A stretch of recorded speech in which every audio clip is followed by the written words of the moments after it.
I'm Wendy, or Wendy's Hands, from Drunken Aunt Wendy Designs, and today I thought we'd go through a few of the stitches that I like to use when I'm crocheting. So if you're in one of my patterns and you're not sure what to do, this might be a good source.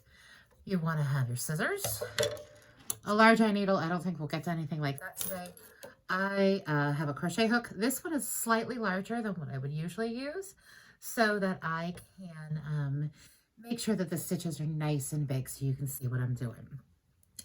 So the first thing we're going to do, and I'm using this bright, we'll call it peach color, to make sure you guys can see what's going on. So I'm going to make a slip knot. There's the slip knot. Sometimes people find that to be the hardest part, but that's what I'm going to do first. And then I'm going to chain two because we do almost everything working in the round. So let's do a circle one first. So we're going to chain two, 1, 2. Okay, so now you have 2 stitches on your hook. Now you're going to take your crochet hook and you're going to single crochet in the second chain from the hook. So you're going to do 1, and then you're going to yarn over again and pull through both. That's 1 single crochet.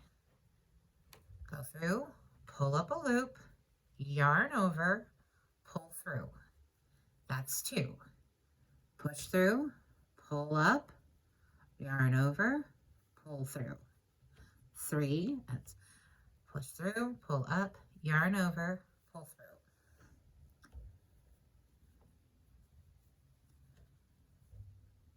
Grab. Okay.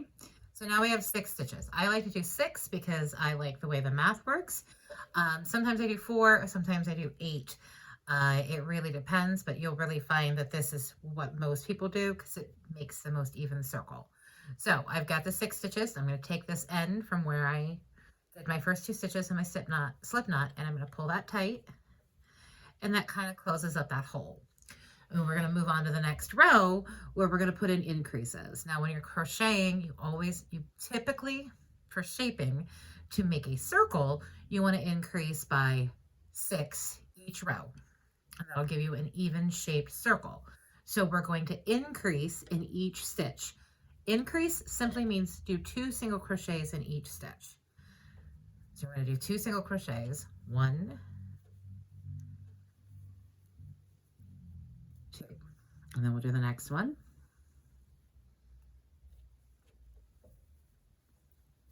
And we're going to just do this all the way around.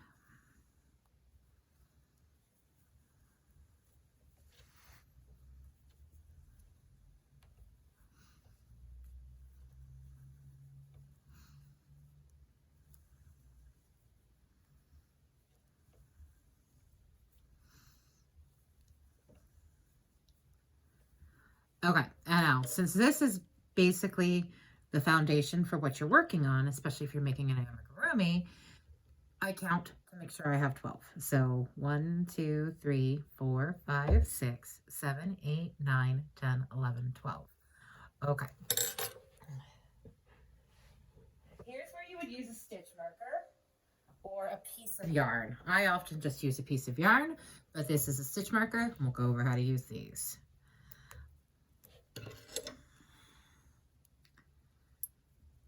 I just hook the stitch marker in to that last stitch that I just made.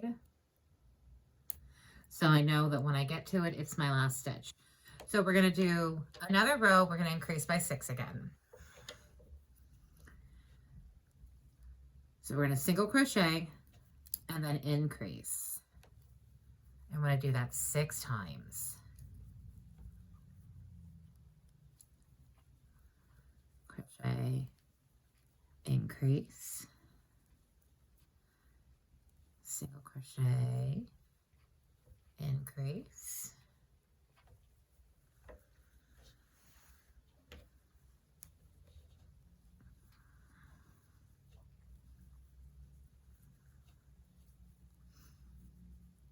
single crochet, increase,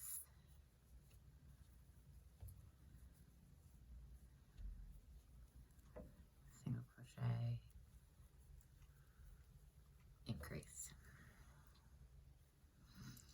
So as you can see, you're just getting a nice circle. That's all there is to this. You get the circle to the size that you want your item to be, and then you'll single crochet for a few rows, and then you'll start decreasing. We'll do decreasing in another video. One thing I do on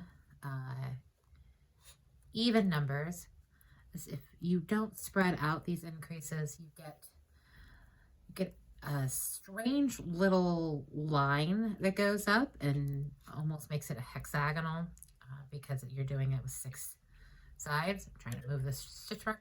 It's not working. There we go. All right, so on even numbers, what I do is I split it in half. So the next one would be 2 single crochet and then an increase. So I'm going to do a single crochet, and then I'm going to put the increase in the middle. And then I'm going to do my second single crochet. Okay. And that helps move around those increases so that you don't get any funky lines. So we'll finish this one up.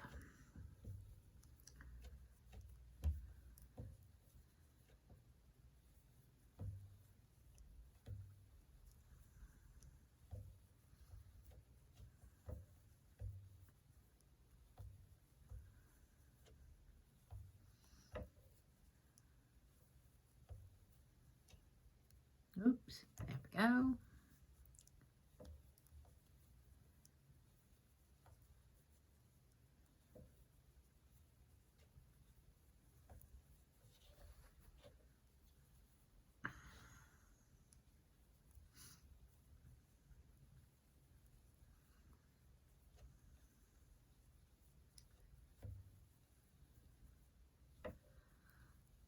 Okay, and there you have it, your basic circle. Now this is a larger crochet hook. I typically like my stitches to be a little tighter than this, especially when I'm making stuffed animals, so that my stuffing doesn't come out. If you're a tighter crocheter with this bigger hook, you'd totally be fine. So what I'm going to do is take out my stitch marker, set it off to the side, and you'll often see in patterns it says leave a long tail for sewing. So I'm cutting off a long tail. And then I fasten off by going into the next stitch, pulling up and pulling through both for a slip stitch. And then we are all finished. So that is the basics on how to crochet a circle. Hope you guys enjoyed learning with me, and we'll have more tutorials in the future. Thank you. Bye.